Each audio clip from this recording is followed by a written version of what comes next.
Expulsos do jardim. Os olhos de Adão encheram-se de lágrimas quando olhou para o lugar em que outrora fazia com que os animais o obedecessem e onde os ventos e as águas o obedeciam. Ele viu que tudo estava perdido, pois a perfeita comunhão entre ele e Deus se rompeu. Agora ele era um simples mortal. Lá esteve aquele belo casalzinho, mas agora o grande corpo musculoso de Adão tremia e sacudia, e por fim definharia e se reduziria a pó, e os vermes da pele rastejariam por ele. Os lindos olhos azuis de Eva já não brilhavam, pois estavam inchados de tanto chorar. Um dia ficariam turvos e enrugados. Seu lindo cabelo ficaria quebradiço e branco. A pobre Eva olhou para o rosto de seu marido, sabendo que ela foi a causa da queda da raça humana. Ela o abraçou e choraram juntos, suas lágrimas escorrendo nos seus corpos ensanguentados. Adão colocou o braço nos ombros de sua esposa e se viraram lentamente para se afastar de seu amado Pai Celestial e do lar em que Adão havia vivido por tantos anos. Enquanto se afastavam de Deus, aquelas peles de ovelha encharcadas de sangue batiam nas pernas de Adão. Adão estava partindo porque amava sua esposa. Se ela tinha que ir embora, ele também tinha. Se ela tinha que ir para o sofrimento, então ele iria com ela, pois ela era parte dele. O coração de Deus estava quebrantado enquanto os observava. E quando ele viu aquele amor do ser humano, foi algo tão profundo que ele mesmo não pôde suportar, pois Deus é amor. E tudo convergiu a tal ponto que ele já não pôde rejeitá-los. Ele pensou: vou fazer isso também.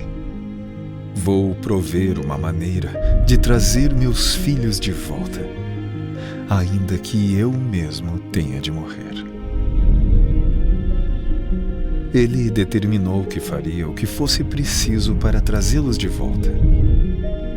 Ele os amava, pois eram parte dele. Então ele chamou seus filhos. Parem, esperem um pouco. Eles pararam e se voltaram.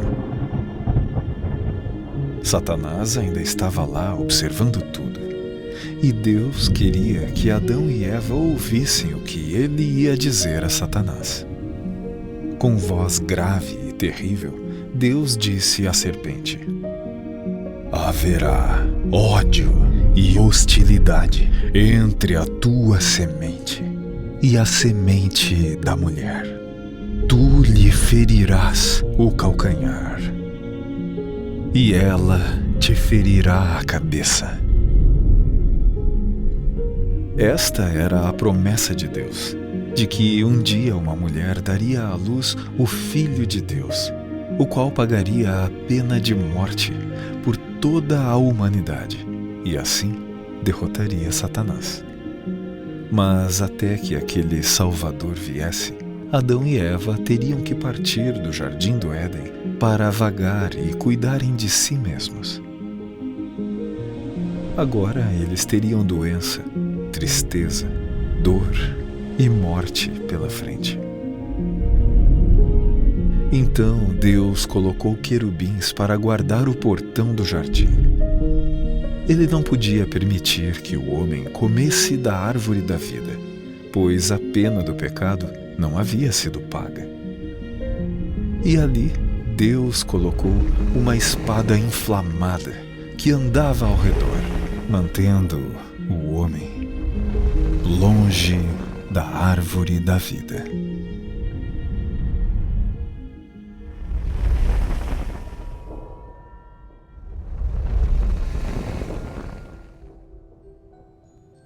Agora vamos avançar 4.000 anos no tempo e ver onde Deus cumpriu sua promessa. Ouça. Consegue ouvir? Ao longe, na cidade de Jerusalém, ouvimos passos vagarosos indo pelas ruas. Dos portões de Damasco, em direção ao Gólgota, vai um pequeno homem, o segundo Adão. É o próprio Jeová. Ele tem uma coroa de espinhos na cabeça e carrega uma cruz sobre o ombro. Uma veste coberta de sangue bate em suas pernas enquanto caminha, seu próprio sangue sagrado escorrendo. É o próprio Deus num corpo humano. Suas costas foram tão açoitadas que quase se vê as costelas, enquanto carrega o pecado de sua esposa, sua noiva. Ele nos amou tanto que partiu conosco para a morte,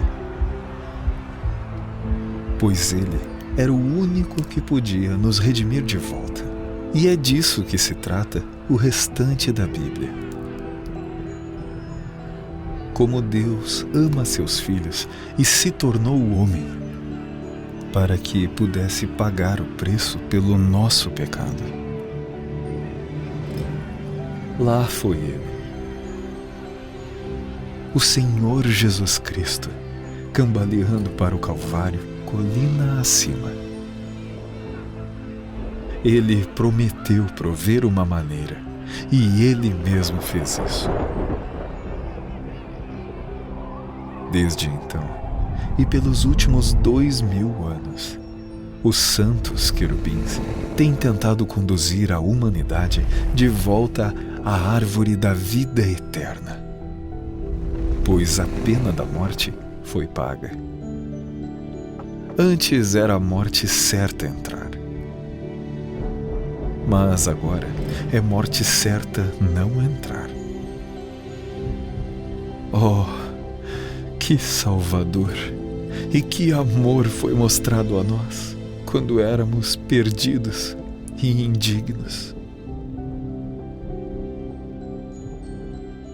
Obrigado por se juntar a nós nesta jornada através da série bíblica Gênesis.